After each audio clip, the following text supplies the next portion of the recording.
Hello.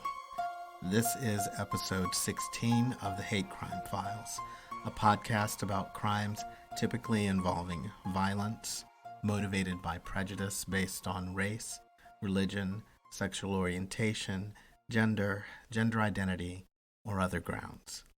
I'm your host, Terrence Heath. This podcast covers disturbing events and may not be suitable for everyone. It is not recommended for young children. Listener discretion is advised.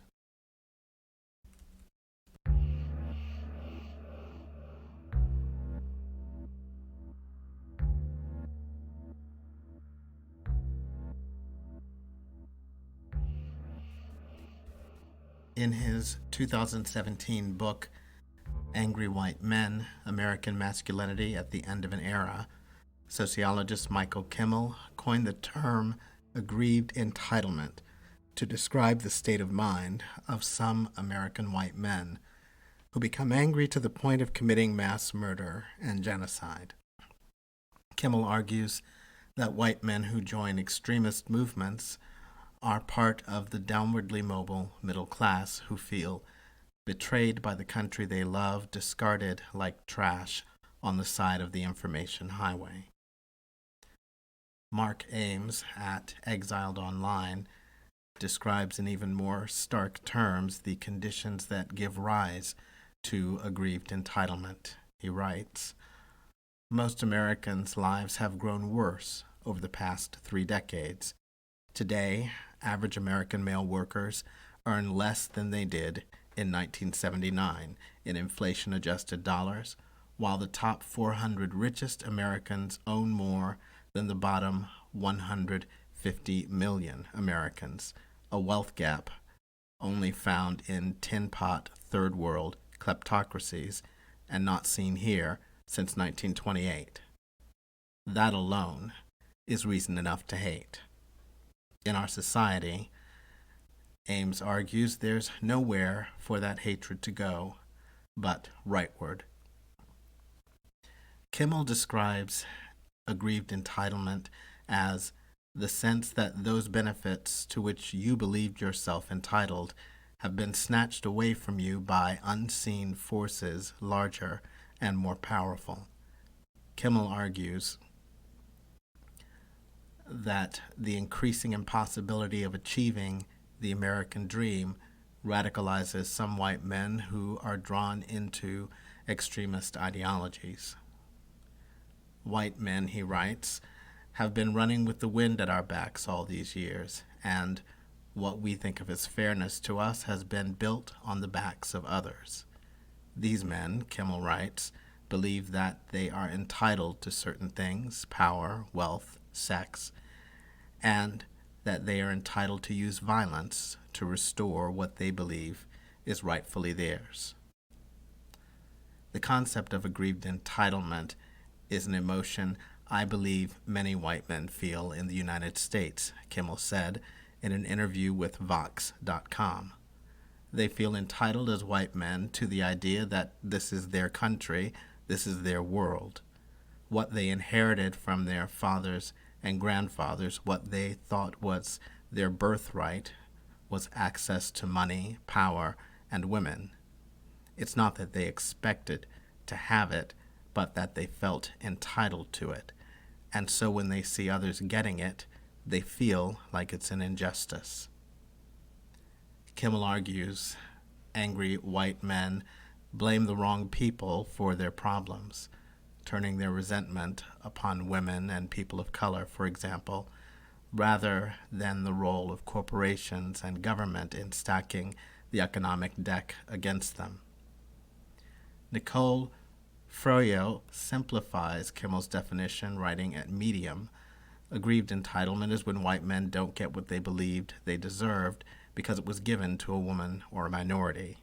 A definition, Froyo writes, that remains incomplete because it does not recognize that racism and sexism are inherent parts of whiteness, she says, or address the concept of whiteness as inherently problematic.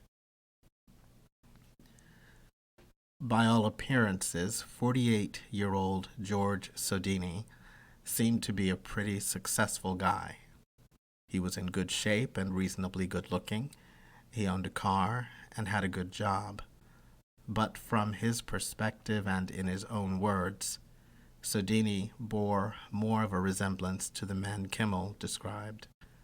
Ames at Exiled Online offers a blunt assessment. He writes, George Sodini's diaries answer that most idiotic liberal question of all, what's the matter with Kansas? The answer to that question, Mr. Frank, is simple. Kansas is very fucking pissed off. That's what's wrong. Kansas can't get its dick wet if its life depended on it. All Kansas has is a duffel bag full of really cool guns to keep Kansas entertained. That and a soothing hate soundtrack provided by Fox News, Rush, Gingrich, and the rest. What's so hard to understand about Kansas's problem? On August 4th, 2009, that frustration led George Sodini to walk into an aerobics class at an LA fitness gym in Collier Township, Pennsylvania, and open fire on the people he blamed for his anger. Women. Most of what's known about Sodini, his background, and his motives comes from a 4,610-word web diary he kept for 9 months. Sodini was a local. He started in the Baldwin-Whitehall School District, attending 8th grade at Harrison Middle School in 1974 through 75. He then attended 9th and 10th grades at Whitehall Junior High and 11th and 12th grades at Baldwin High School. He graduated from high school in June 1979. Sodini actually attended the same schools as Robert Bowers, who killed 11 in an anti-Semitism-fueled shooting at the Tree of Life Synagogue in Pittsburgh's Squirrel Hill neighborhood in October 2018. If you'd like to learn more about the Tree of Life Synagogue shooting, you can check out episode 8 of this podcast, which covers it in depth. Bowers attended grades 6 through 8 at Harrison Middle School and entered Baldwin High School in the fall of 1986, withdrawing in November 1989 during his senior year. What's known about Sodini's family life comes from his writing, as he described his relationships with various family members. Sodini had little to say about his dad, except that he felt rejected by his father. He wrote, "My dad never, not once, talked to me or asked me about my life's details and tell me what he knew. He was just a useless sperm donor." His mother, on the other hand, he portrayed as overly involved and domineering. He writes, "Mom, the central boss. Don't piss her off, or she will be mad and vindictive for years. She actually thinks she's normal. Very dominant. Her way, and only her way, with no flexibility towards everyone in the household. A power and control thing. People outside the immediate family like her. Why are people vicious with their closest ones? She is the boss above all other bosses." Sodini felt bullied by his brother. He writes, "Brother was actually counterproductive and would try to embarrass me or discourage my efforts when pursuing things, especially girls early on, teen years. Useless bully. He was twice my size." He continues in another entry, "Always the big bully, twice the size of most others.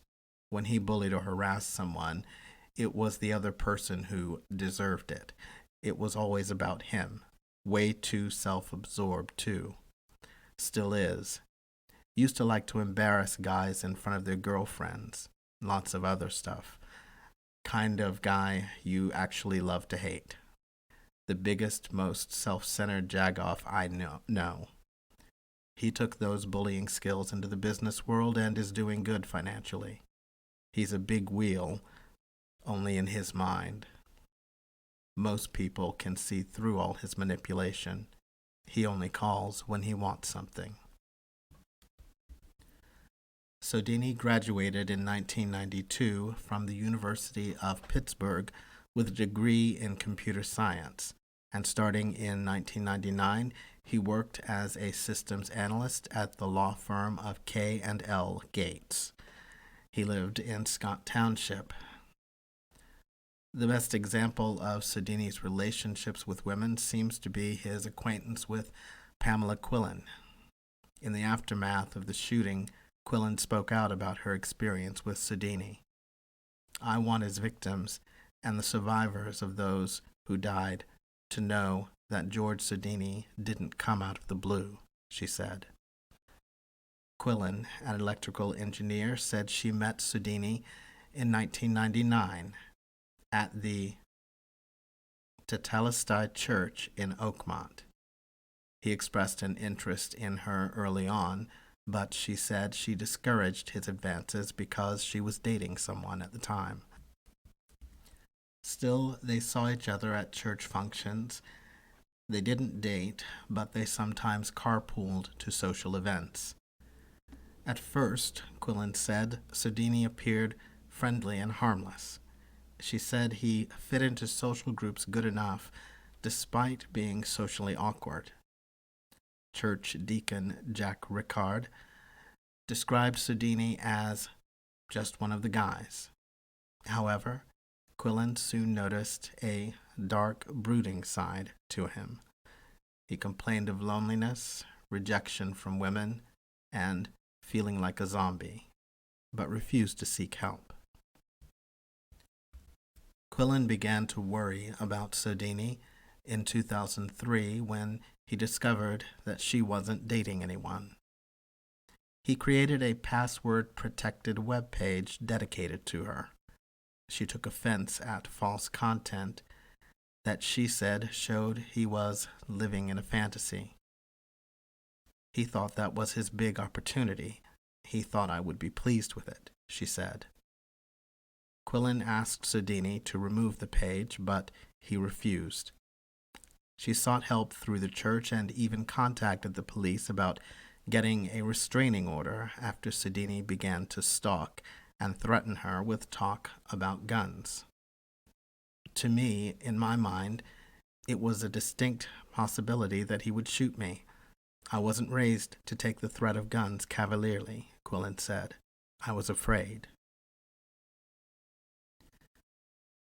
Quillen said police couldn't help because she had no proof.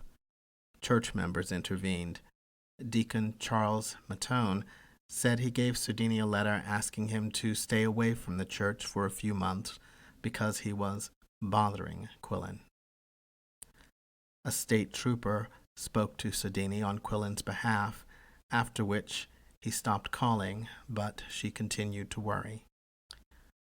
Quillen eventually sold her home and moved into a rental property where she lived until she took a job 100 miles away in Ohio. In June 2007, she moved to Colorado. Each time I felt it would be more difficult for him to find me, she said. For the most part, Sodini appears to have kept to himself. A neighbor, Connie Fontanesi, said Sodini was so antisocial that we really didn't learn anything personal about him. We will now all have to live with the fact that we knew him, but obviously we did not really know him, said Candace Geddes, 58, who lived a few houses away from Sodini for 12 years. He was always very friendly, if not a bit reclusive, she said. About 2 years earlier, Geddes began noticing changes in Sodini. He stopped talking to neighbors. He was always a little off, but he became even more so, Geddes said. She saw Sodini's mother visit as well as another woman she believed was his sister, but they were the only visitors and they didn't come often. Geddes didn't see Sodini for weeks before the shooting. His house was looking a little less tidy. The lawn was overgrown, she said. To be honest, I assumed he was away on vacation. Sodini may have been a cipher to his neighbors. Still behind the closed door of his home, he was already planning violent action and working on the written record of the feelings of isolation and frustration he would claim led him to it. Why do this to young girls, he wrote. Just read below. I kept a running log that includes my thoughts and actions after I saw this project was going to drag on. Sodini's post-election entry on November 5th indicates he'd already formed his plan. He seethes with the aggrieved entitlement Kimmell describes over his lack of female companionship as he watches other men enjoy what he believes is unfairly denied him. Planned to do this in the summer, but figure I'd stick around to see the election outcome. This particular one got so much attention, and I was just curious. Not like I give a flying F who won, since this exit plan was already planned. Good luck to Obama. He will be successful. The liberal media loves him. America has chosen the black man. In light of this, I got ideas outside of Obama's plans for the economy and such. Here it is. Every black man should get a young white girl. Kinda a reversed indentured servitude thing. Long ago, many a white male landowner had a young Negro wench for his desires. About time the tables were turned on that. LOL. More so than they dig the white dudes. Every daddy knows when he sends his little girl to college, she'll be real good. I saw it. Not my little girl, Daddy says. Yeah, right. Black dudes have their choice of best white blank. You do the math. There are enough young whites so all the brothers can have at least one for 3 or 6 months or so. On December 22nd, 2008, Sodini writes of having joined a gym, most likely LA Fitness, and his objectification of the women he saw there. Time is moving along. Planned to have this done already. I will just keep a running log here as time passes. Many of the young girls here look so beautiful as to not be human, very edible. After joining this gym, started lifting weights and like it. It is December 24th, 2008 entry.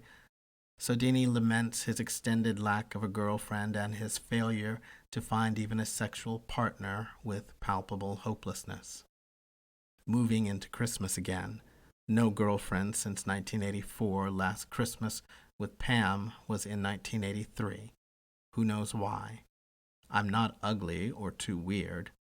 No sex since July 1990 either. I was 21. No blank. Over 18 years ago. And did it maybe only 50 to 75 times in my life. Getting to think that a woman now would just get in the way of things. Isolated.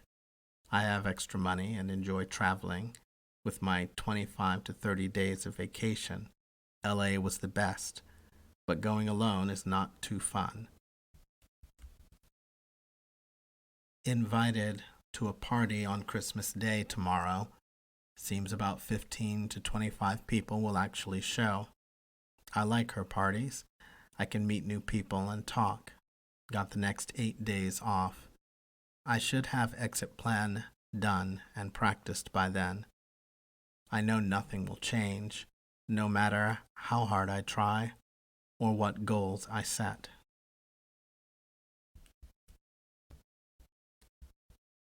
Four days later, Sodini had set an initial date for his exit plan.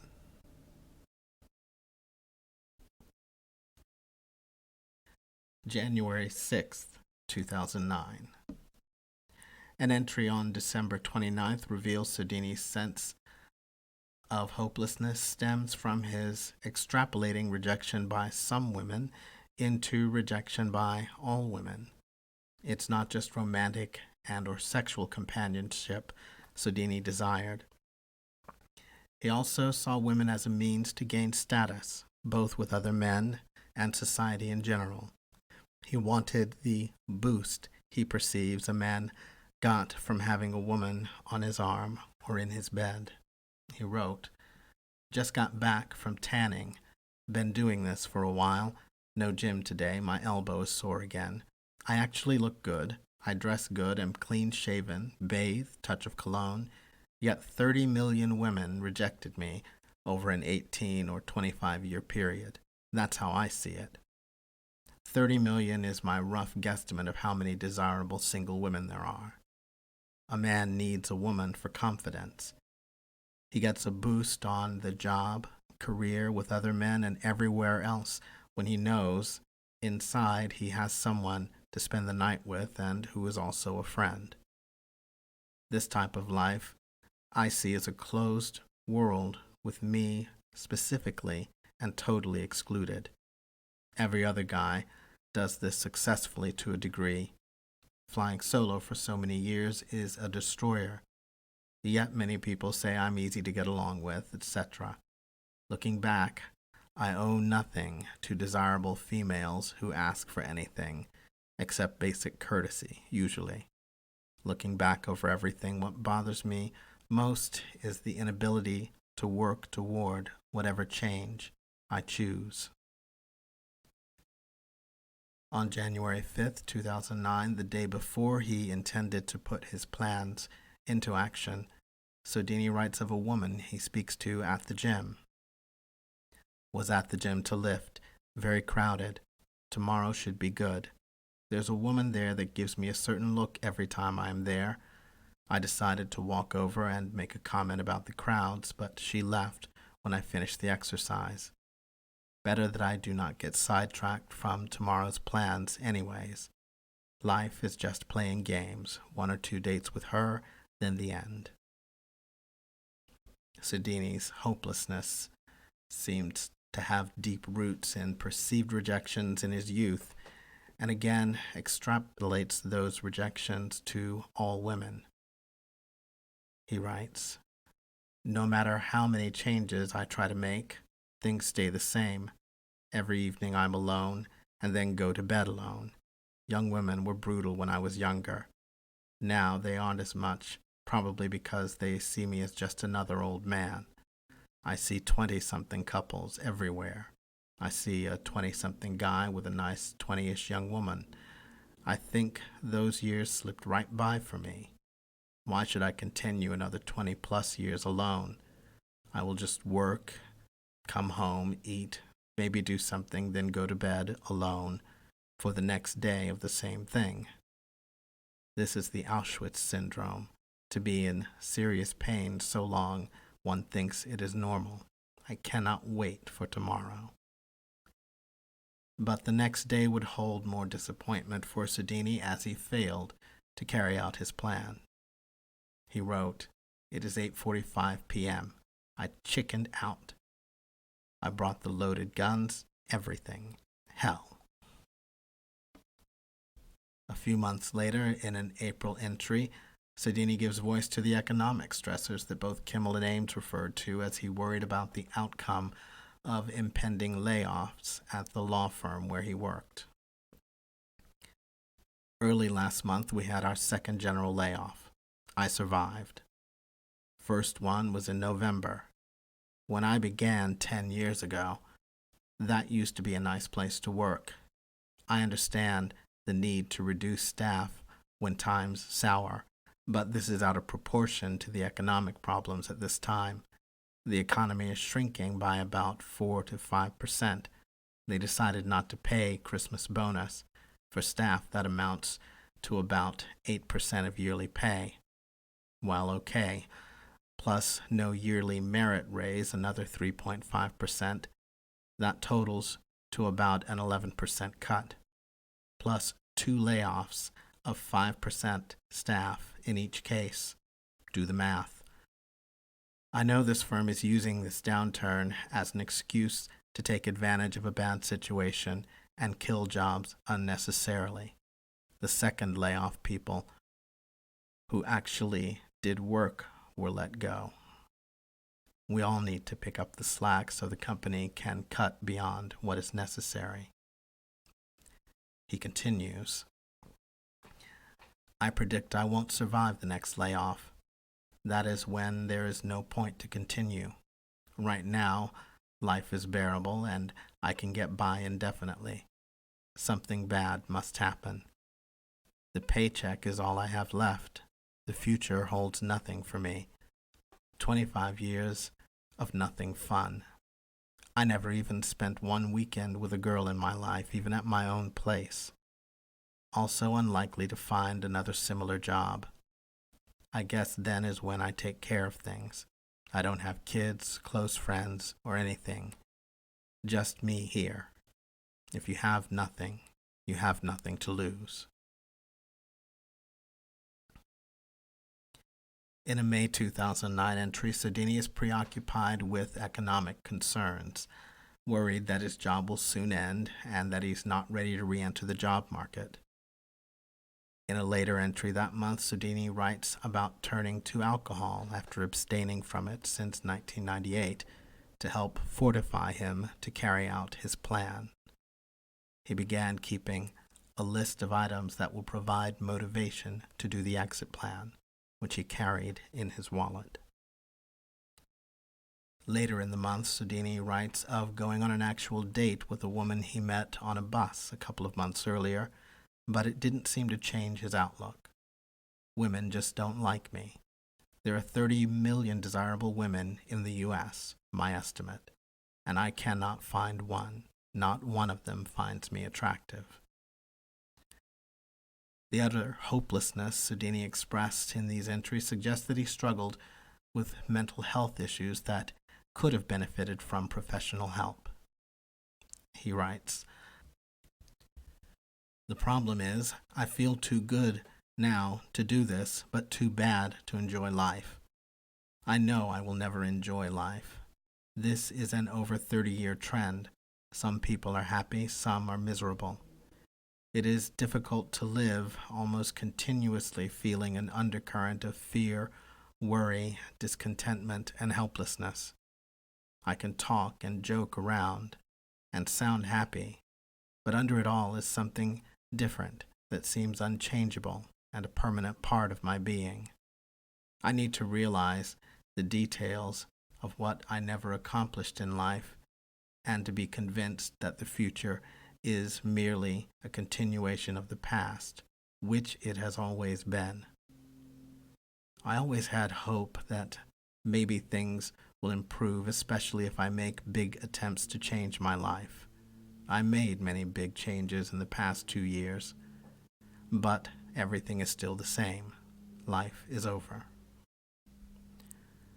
When Sodini's writings became public, mental health experts suggested that he may have benefited from professional therapy at some point, but he never sought help due to a lack of personal motivation and close relationships with friends or family who might have suggested he get help. Certainly he knew professional help was an option and could afford it, said Harold Koenig, professor of psychiatry and behavioral sciences at the Duke University Medical Center. He would have been a hard person to counsel, though, given his long-standing negativity about life. These people don't usually seek professional help. At some point, Sodini became unreachable. Throughout his web diary, he laments his inability to work towards change in his life. Sodini wrote about avoiding contact with people who might disrupt his negative viewpoint. Unfortunately, I talked to my neighbor today, who is very positive and upbeat, he wrote on August 3rd, 2009, the day before he opened fire in the fitness center. I need to remain focused and absorbed completely. Last time I tried this in January, I chickened out. Let's see how this approach works. He didn't get therapy, but Sodini did seek out professional help of a sort. After the shooting, videos surfaced of Sodini attending a 2008 dating seminar in Los Angeles. This is probably the trip to Los Angeles that he referenced in his diary. The 3-day, 8-hour workshops were run by author and self-described dating expert R. Don Steele. They were designed to help men pick their brains about what women like. Attendees came from across the country because they had trouble dating women. I would say that's the problem with most of the guys in the room, that you're too nice. Women don't like that. They don't respect it, Steele said in a video posted online. It's about as arousing as a booger. To underscore the point, he wrote on a whiteboard, "Nice guy must die." Writing at Salon.com, Kate Harding suggested that being a nice guy wasn't Sodini's problem. George Sodini knew he wasn't really a nice guy. He knew there was something blatantly wrong with him. He wished someone would tell him what it was, but who's going to say, "You seem to have a really deep hatred of women and some serious rage issues and a ludicrously overblown sense of entitlement, and I'm guessing you'll need about 100 years of therapy before you'll be ready for a healthy relationship." Certainly not any woman he approached at a bar who only wanted him to go away as quickly as possible and without incident, nor friends who, by all accounts, kept pulling away until he had none anymore. Probably not his family, whom he professed to despise. So that left R. Don Steele, whose best advice was, "Nice guy must die." He was really, really quiet. He took a lot of notes, said Aaron Miklo, 20, who was hired to work at the self-help seminar Sodini attended on how to date women. By the end of the workshops, Miklo said, a lot of guys had loosened up. But George was pretty much just as nervous. Following the seminar, Sodini posted online videos in which he discussed his feelings. One video was a tour of his home, which he described as an assignment from a self-help seminar he had attended on how to date women. The video shows books on a coffee table, including one called Date Younger Women, as well as his bedroom, which he notes is very clean. In the second video, posted on July 23, 2008, Sodini talks about hiding his emotions. He admits that he knows he doesn't connect with other people, something he would have to work on to attract the younger women he wanted to date. Sodini says his objective was to learn to emotionally connect with people because when I'm 10 to 20 years older than she is, she has to feel good about this thing. In the rest of his entries, Sodini alternates between reiterating his sense of hopelessness and bemoaning his celibate state. Here are a few excerpts as examples. I no longer have any expectations of myself. I have no options because I cannot work toward and achieve even the smallest goals. That is, above all, what bothers me the most, not to be able to work towards what I want in life. Some people I was talking with believed I date a lot and get around with women. They think this because I showed an email I got from a hot woman to the department gossip, but it didn't work out. All this is funny. Actually, I haven't had sex since I was 29 years old, 19 years ago. That's true. I was reading several posts on different forums, and it seems many teenage girls have sex frequently. One 16-year-old does it usually 3 times a day with her boyfriend. So after a month of that, this little blank has had more sex than me in my life, and I'm 48. One more reason. I guess some of us were simply meant to walk a lonely path. I've slept alone for over 20 years. Last time I slept all night with a girlfriend, it was 1982. Proof I'm a total malfunction. Girls and women don't give me a second look anywhere. Just 5 days before the shooting, Sodini was questioned by the police.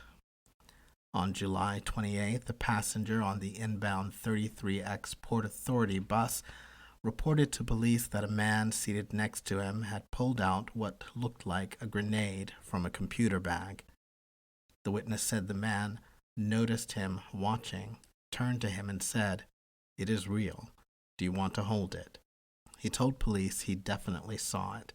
He wasn't sure it was real, but it looked genuine to him, and the man was sort of toying with it in his hands, sitting there almost passing the time with the thing in his hands. Police started staking out the route on July 30th. A sergeant stopped, questioned, and searched Sodini because he matched the description of the man with the grenade. The officer photographed Sodini, but the passenger couldn't positively identify Sodini as the man with the grenade. Sodini was not charged, and police subsequently released him. Police would later find a note Sodini left on his table in his home that referenced the grenade incident. It read in part, "Don't worry about that. It was a fake." In his final web journal entry on August 3rd, Sodini wrote that he took the day off to practice my routine and make sure it is well polished. "I need to work out every detail," he wrote. "There's only one shot." He closed with 4 miscellaneous statements. 1. Probably 99% of the people who know me well don't even think I was this crazy. Told by at least 100 girls/women over the years I was a nice guy. Not kidding. 2. Leanne Valdesari had my baby in early 1991. Haven't seen her since she was about 4 months into it. I knew her sister, Chris, from high school. 3. Net worth slightly more than $250K after all debt, as of the end of 2008. 4. Death lives. On Tuesday, August 4th, 2009, Sodini visited the LA Fitness Health Club in Pittsburgh's suburb Collier Township 3 times. The first time at 11 a.m., a second time at 7:40 p.m., and the third time at 7:56 p.m. Members of the club were required to swipe a card to check in. Sodini paused to make a phone call to his mother. Then at 8 o'clock, he entered a women's Latin Impact aerobics class. About 30 women were gathered for what they expected to be a fun workout, and about 100 people total were in the gym. A schedule later found in Sodini's home suggested that he targeted the class. He didn't know anyone in the class and most likely targeted it because he knew a lot of women attended the class. Sodini stepped into the 20 by 20 room, dressed entirely in black, and carrying a duffel bag containing at least 4 handguns. Class member Joanne Gazam saw him walk to the back of the room, set his bag down, and fumble with it for a few minutes. He stood up with 2 Glock 9X 19mm semi-automatic pistols, turned off the lights, and started shooting. Aerobics instructor Mary Premis was 10 weeks pregnant when Sodini shot her twice. It wasn't until I felt the first bullet that I realized what was happening, she said. Then I felt the second one. Premise 26 was shot in an arm and her back. One bullet broke her ribs, shattered a shoulder blade, and popped a lung. She lay on the floor and played dead, holding her breath and staying as still as possible. She couldn't see Sodini and had no idea where he was in the room. Melina Williams, 23, was standing in front of Sodini when he started shooting. In the large mirror at the front of the room, she saw him walk to the back, put down his duffel bag, and take out 2 guns. When he fired one shot at the mirror, shattering it, Williams ran and hid behind a punching bag. She was shot in the leg. Jackie Morris, 28, remembered turning in a circle to a vibrant salsa beat. When she turned to face the front of the room again, everything went dark. It looked like fire, like flashes, she said. I had no idea. I'd never seen a gun before. And there were these loud pops. I still think it's fake sometimes. Morris instinctively ran toward the front of the room and dropped onto her stomach. I lay on my stomach because I thought, your back is stronger, and then I put my hands over my head, but really I thought, this is it.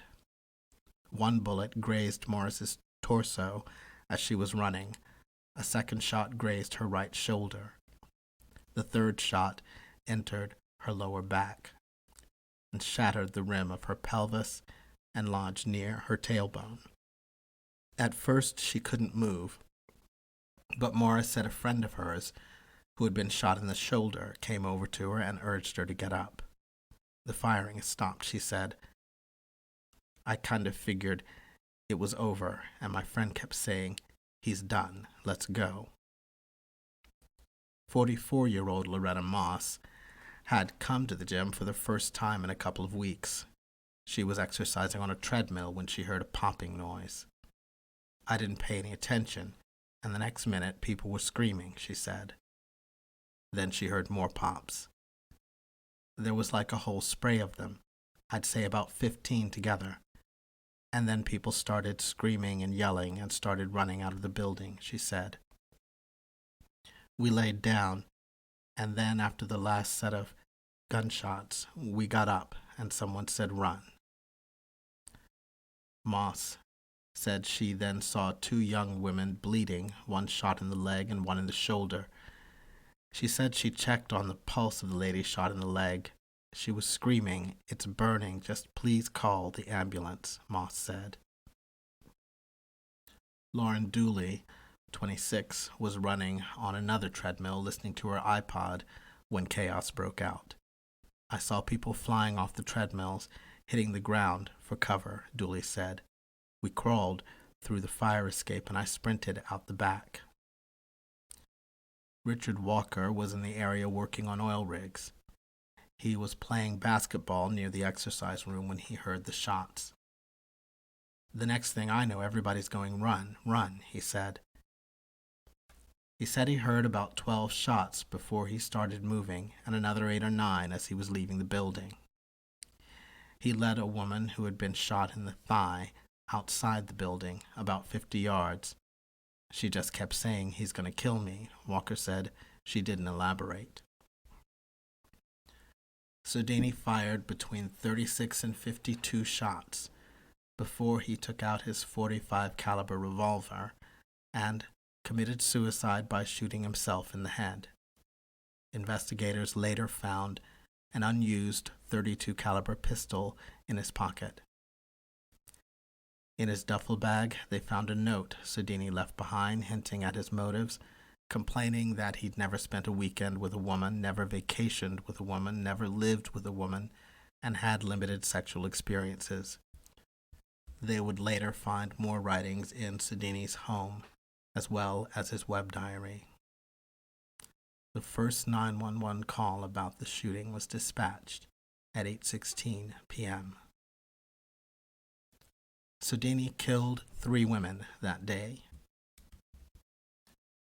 Jody Billingsley, 37, lived in the Pittsburgh suburb of Mount Lebanon. In 1990, she graduated from Franklin High School in Franklin, Pennsylvania, where she was a star member of the basketball team. She earned a BS degree from the University of Pittsburgh at Johnstown in 1994, an MS degree in physical therapy from Chatham University in 1997, and a doctorate in physical therapy in 2001. Billingsley worked as a sales representative for Medtronic, a medical equipment company. Her job often had her on the road, working long hours, helping doctors install high-tech pain management devices. She also found time to have fun and was known for her annual neighborhood Christmas party. A former basketball player, Billingsley was passionate about physical fitness and often biked or ran through the hills around her Mount Lebanon home. She made a brief stop at home that day before heading out to the gym. As she pulled out of the driveway, she smiled and waved to her neighbors, Diane and John Williams. A big wave to everyone in the neighborhood when she would drive in and drive out, said next-door neighbor, Jim Christner. I'd never once seen her with a bad attitude. Elizabeth Gannon, 49, of Green Tree, worked for 13 years as a radiology technologist at Allegheny General Hospital on Pittsburgh's North Side. She didn't have children, but enjoyed spending time with her nieces and nephews. She enjoyed taking long walks with her Labrador retriever and took pride in her Irish heritage. Gannon had spent most of her life on Sheldon Avenue, a quiet, winding street in the Green Tree suburb. Neighbors watched her grow from a teenager into a confident woman who faced life's difficulties, from the deaths of her parents to her divorce, with a bright outlook. It's going to hurt a lot of people in this neighborhood, said Carl Rady, who has lived next door to Miss Gannon for 35 years. I have 3 daughters of my own. She was like the 4th one. Heidi Overmeyer, 46, of Carnegie, was a single mother who doted on her 15-year-old son, Ian, and worked at an amusement park as a sales representative. She was known at her church for annually writing and directing a Christmas play for children, complete with costumes she made. Overmeyer's day had started peacefully and with a gesture of kindness. She left a bagel on the desk of a colleague she knew was stressed about work. Jeff Filico preferred donuts, but he appreciated the gesture. It's always bagels. She always tried to eat healthy, recalled Filico, the park's public relations manager. She attended an employee picnic and another social event that afternoon before making a brief stop at home and then heading out to LA Fitness for the aerobics class. On August 6, 2009, approximately 75 people, including friends, women's rights advocates, clergy members, and local officials, held a vigil at the Pittsburgh City County building in downtown Pittsburgh in honor of the shooting victims. Funerals for Heidi Overmeyer and Elizabeth Gannon were held on August 8, 2009. About 200 gathered to remember Gannon at St. Margaret of Scotland Parish Church in Green Tree. The priest who officiated at Gannon's funeral said it was fitting that Sodini turned the lights off before he began shooting, because that's what evil is all about, cowardice. Evil can't function any other way but in the dark, the Reverend Francis Bud Murhammer told the mourners. Overmeyer's funeral was held at First United Methodist Church in Bridgeville, less than a mile from the LA Fitness Club where the shooting took place. Overmeyer's pastor, the Reverend Josephine Whitley Fields, said Overmeyer's Life was suddenly ended in a senseless act of violence, and each one of us have felt the pain and sadness of her departure. Billingsley's funeral was held on August 12, 2009, in Franklin, where she grew up. State Senator Mary Jo White addressed about 400 mourners who gathered for the funeral. White presented Billingsley's parents, Leon and Judith Billingsley, with a copy of the Senate resolution calling for a moment of silence honoring the victims at 11 a.m., the time that the funeral began. On August 18, 2009, it was revealed that Sodini bequeathed his estate, valued at $225,000, to his alma mater at the University of Pittsburgh. A spokesperson for the university stated that it had no interest in receiving any such distribution and requested that it go to the victims and the victims' families. Melina Williams, who was seriously injured in the shooting, passed the state nursing board exams she had delayed while recovering from a bullet wound in her leg. She went on to work at UPMC Mercy Hospital in Uptown, treating gunshot victims in the emergency room. She returned to LA Fitness the following June, where she took classes in the same room where the shooting occurred. Aerobics instructor Mary Premis was 3 months pregnant when Sodini shot her. She recovered and gave birth to a baby boy in February.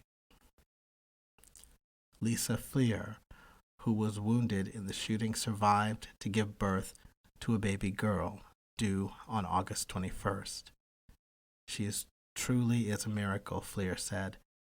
God has truly blessed us in so many ways, and although I have my scars as a constant reminder of the tragedy I lived through, I don't look at them with sadness, but instead with a sense of courage and strength, to know that George Sodini didn't get the best of me.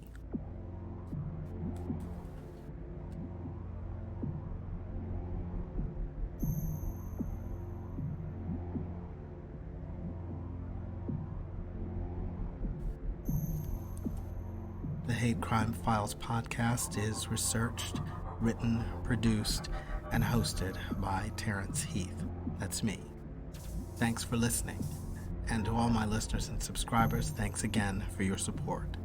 I'll be back with another episode on the 15th of the month.